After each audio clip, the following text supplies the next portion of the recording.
So this little quick tutorial will be about resining cabachons. And this is the one I was working on. I've been practicing it and I think I got it pretty well smoothed out. When I first used to do it way back when, I was getting a lot of little bubbles, little tiny air bubbles, and even when I used my torch, I couldn't get it down. So these are two practice ones I made years ago or from scraps. I probably made a year and a half ago, before I even started videos, I believe. Yeah, before I started videos. And I just resined them today. So I'm going to show you how I do that, and mainly with this one. Now, I know a lot of people for resining cabachons really like the Tiny Pandora Deep Shine. It's not a bad resin at all. It's a nice thin fluid resin.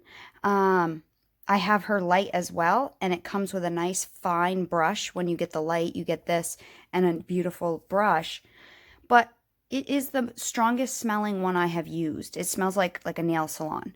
So I use that, and I use my basic resin, which again is I honestly think is the same exact, these two resins are the same exact resin, other than they're in different bottles by different manufacturers. I really believe in there is the same resin.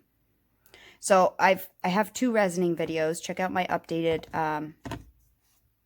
resin, how I resin polymer clay, to tell you why I like certain resins. So I did this one here with Tiny Pandora Deep Shine, and then I did this one here with one of these. And I feel like both of them came out pretty even. So I'm just going to use this one because it is a lot cheaper. So I'm going to just use that one because that's what I generally use. But use the resin you commonly use. So I think the biggest thing to start with is you need a soft brush. You know, meaning that really, really fluid, soft hairs. And again, Tiny Pandora gives you this nice brush. As long as you keep it wrapped in tinfoil and away from UV light, it will be fine. I also have used this brush too. So it really, that's what I just used on with this brand. So it really doesn't matter as long as you have a nice brush. I mean, yes, it's all dented up from being in my box for a while, but it's still soft. It's not hard as long as you keep it covered. The next thing I found, because the big thing for me was it's domed. So how do I prevent spills from going off? So far what I've found is using tape. So packing tape or masking tape, something to stick to the back. And so I literally just stuck it to my back well. And that way if it runs off, it runs on the tape, and then it makes it fairly thin, and I had one little flick that I could flick off. And then I just literally taped it to anything, a tile, my foam is what I put it on the first time, was the foam. I just literally, I didn't do this the first time, tuck it under, but maybe I'll try this time. Let's see how it works. If it makes it too uneven, I won't. The first time I just laid it down. Literally just laid it down. But maybe I'll tuck it under and see if I can get it to stick. And then the other thing is something to pour the resin onto. I just use this end of the cap. Now, you don't want to go too thin. I think that was my problem the first time, as I went too thin. You want to go thick enough. You're going to have to play with it. So make a couple of these out of scraps. Like this is a scrap one. You're going to have to play with the thickness of it. You don't want it too thick that it runs off like crazy, but you don't want it too thin either. So it's a fine line between thin and thick of a layer. It's actually quite easy to do once you get the hang of it. So any kind of junk clay, scrap clay, make some cabachons and get practicing. Literally, I just scoop it up. Actually, the first time I just painted it, I just poured it on. I didn't actually put it in my cup. I just poured some on it. Just a thin layer here.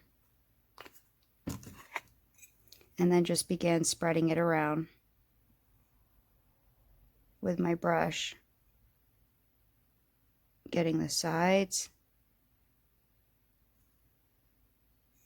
the top. The only thing I don't know how to do is how do you clean these brushes?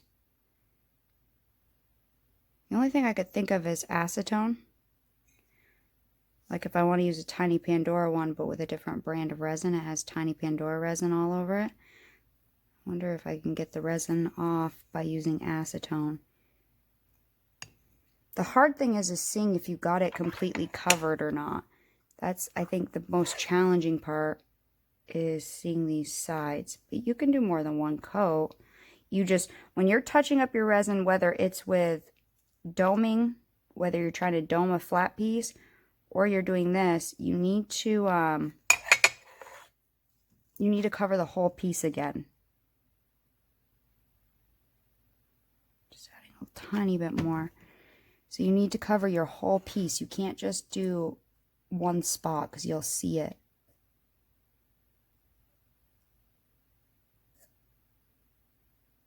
So you kind of want to get it thick enough that it will self-level, but not too thick that it's going to pour off your piece if you can help it.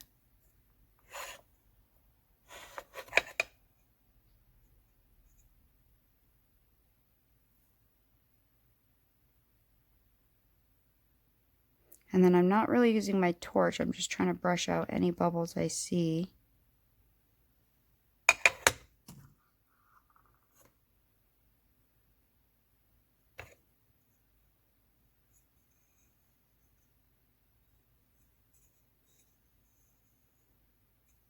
And then I'm going to put this in the light, you know, because it's a super thin layer, probably 10-15 minutes. Even though it's a 2 to 4 minute resin, I'm going to get that into the light really quick. Remember, cover your stuff up so it doesn't harden your brushes. So get those covered up and get it in the light.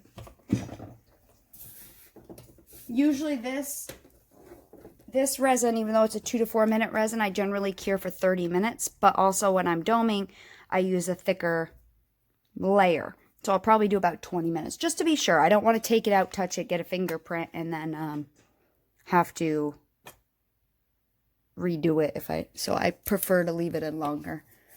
And so I'm gonna do these other two, but I'll do them off camera because I've already done them on a video. Shows you how I resin. And when that's done, I will be back. So we're out of the light. And let's take it off and see. Now, anything against the tape or that went underneath, you will see is not 100% cured. So you should be able to just flick this stuff off. Or I can take some alcohol to that. Or even because it's way underneath, I could take my sanding wheel with my Dremel. But what I've done just a couple minutes ago when I was practicing was just literally shaved this thin stuff off that hit the tape.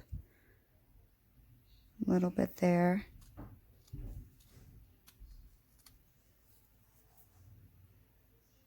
A little bit there, but it's not 100% cured, so that's kind of nice. It's kind of gooey. So see, it's kind of, I don't know if you can see that. It's like gooey. I can take some alcohol to that and that would peel right off.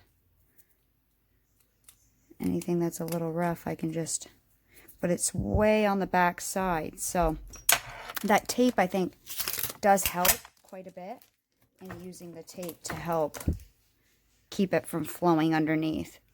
And it's not too bad. I mean, I got most of my sides. I have had a time where I didn't get all my sides. Let me see that when I was just practicing today. Not that I would have redone it for that. Okay, let me see if I can get it to show in the light. Oh, right there.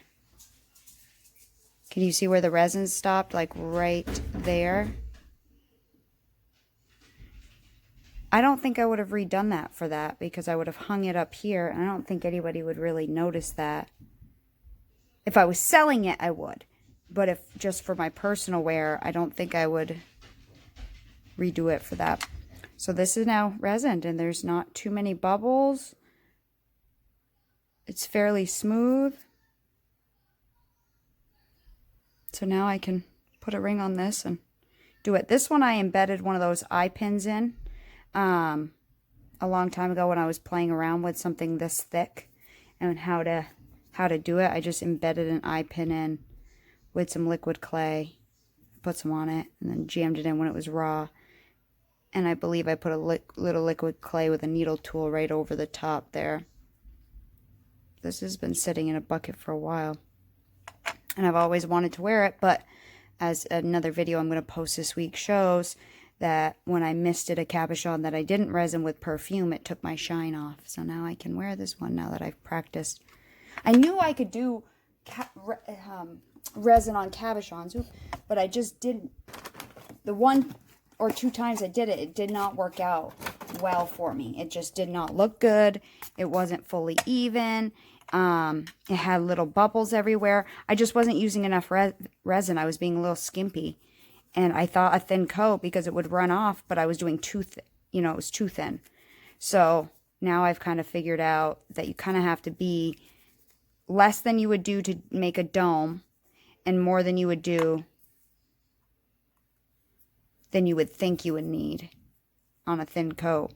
So anyways, I just wanted to show you how I've been practicing resining cabochons, and maybe now we can make more domed things. I don't know. That's the reason why I haven't domed many things, because I like to have resin to seal. And again, there's another video as part of this week that shows you why I don't like Renaissance wax and why I like to resin.